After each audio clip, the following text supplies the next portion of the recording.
Halo pecinta catur, hari ini kita akan menganalisis pertandingan catur yang luar biasa antara Mikhail Tal dan Johan Hjartarson. Permainan ini terjadi pada tahun 1987. Mikhail Tal pegang bidak putih dan Hjartarson pegang bidak hitam. Tanpa berlama-lama, mari kita mulai saja permainannya. Permainan dimulai dengan Ruy Lopez, E4 dan E5, sebuah pembukaan klasik. Kemudian kuda F3, kuda C6, lalu gajah B5, menekan kuda, pion A6, mengusir gajah, gajah mundur ke A4. Setelah itu Hjartarson kuda F6, direspon oleh Tal dengan rokade pendek, lalu gajah E7, persiapan untuk rokade. Kemudian benteng E1, menjaga pion pusatnya, dan pion D5, mengancam gajah, gajah mundur B3. Kemudian Johan Hjartarson melakukan rokade sayap raja. Langkah-langkah awal ini adalah pengembangan standar bagi kedua pemain. Setelah itu Tal memainkan C3 untuk memperkuat pusat dan menyiapkan pengembangan pion selanjutnya. Hjartarson merespon dengan D6, mempersiapkan pertahanan. Putih pion H3, langkah yang mencegah gajah ke G4 yang dapat mengganggu pengembangan dari permainan Mikhail Tal. Ini menunjukkan perhatian Tal terhadap detail dan antisipasi terhadap rencana lawan. Hjartarson kemudian menempatkan kuda ke A5, mencoba membatasi pengembangan gajah putih. Namun ini adalah langkah yang kurang akurat. Gajah C2, pion C5. Tal melanjutkan dengan pion D4, dibalas dengan menteri C7, kuda D2, gajah D7. Perhatikan di posisi ini bagaimana Tal perlahan-lahan mempersempit ruang gerak kuda hitam.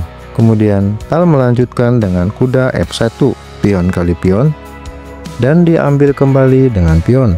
Kemudian Hjartarson benteng ke C8, menekan gajah terang putih 2 kali. Kuda E3 dimainkan untuk menambah penjagaan terhadap gajah. Hjartarson kuda C6. Tal melanjutkan agresinya dengan pion D5, membuka diagonal untuk gajahnya sekaligus menekan kuda.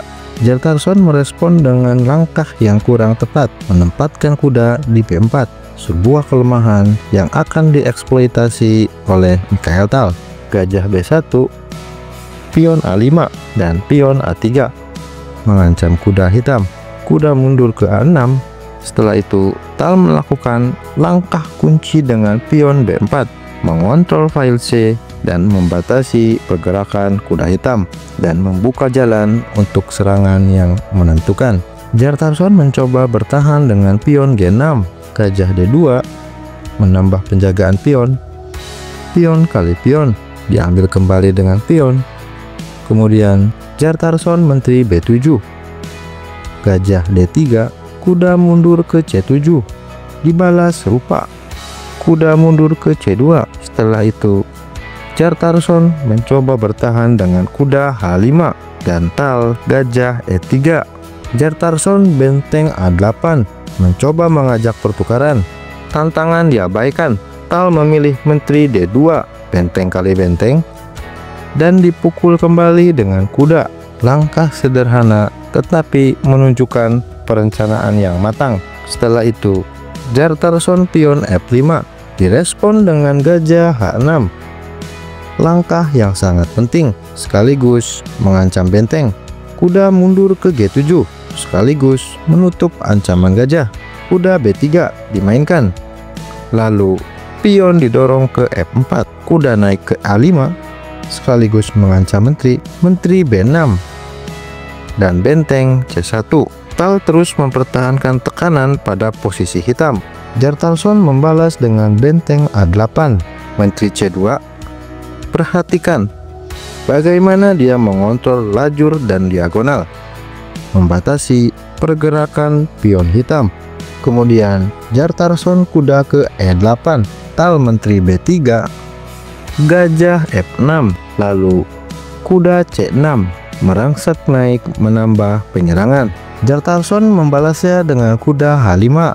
Tal menteri B2 mengantisipasi pertukaran dan menyiapkan serangan selanjutnya. Gajah G7 dimainkan, mengajak pertukaran. Tantangan diterima.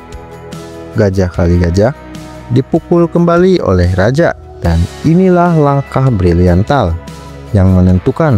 Benteng C5, pengorbanan benteng yang memaksa Raja Hitam dalam posisi yang sangat rentan, tetapi pengorbanan ini ditolak dan Jartarson memilih menteri A6, benteng kali pion, lalu kuda C7 menekan benteng.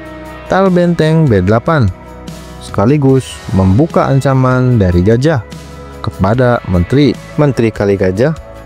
Setelah itu Tal kembali melakukan langkah pengorbanan dengan kuda pukul pion, sengaja memberikan kudanya untuk dimakan, tetapi Jartarson membalas dengan menteri D1 skak, raja H2, lalu Jartarson benteng A1 mengancam skakmat dengan menteri H1. Akan tetapi langkah ini adalah blunder karena membiarkan Tal untuk melakukan penyerangan.